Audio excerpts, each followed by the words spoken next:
La première des choses que vous devez savoir, c'est que nous voulons instaurer un état de droit. Et dans un état de droit, il y a une justice indépendante.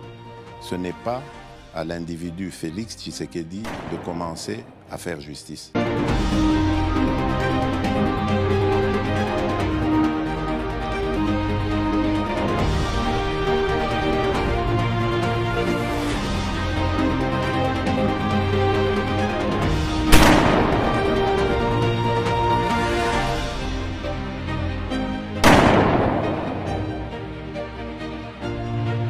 Dans les rues de Kinshasa, on se presse pour lire la nouvelle à la une des journaux. Le contrat du siècle, passé avec la Chine il y a plus de 15 ans en échange de l'exploitation des mines congolaises, est renégocié à hauteur de 7 milliards de dollars.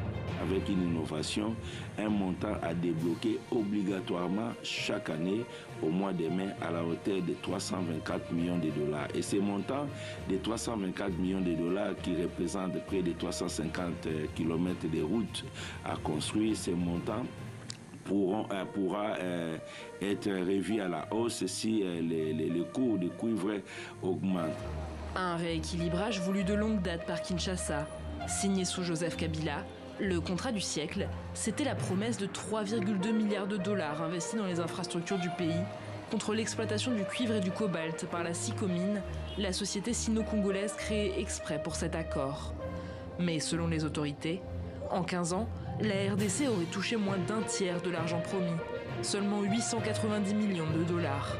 La Sicomine, elle, en aurait généré près de 10 milliards.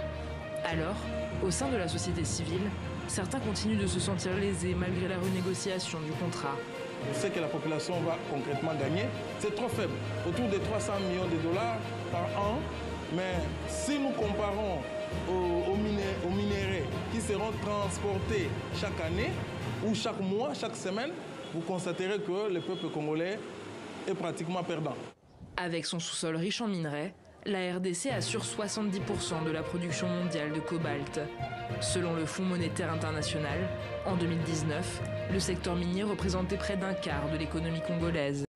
La première des choses que vous devez savoir, c'est que nous voulons instaurer un état de droit. Et dans un état de droit, il y a une justice indépendante. Ce n'est pas à l'individu Félix Tshisekedi de commencer à faire justice.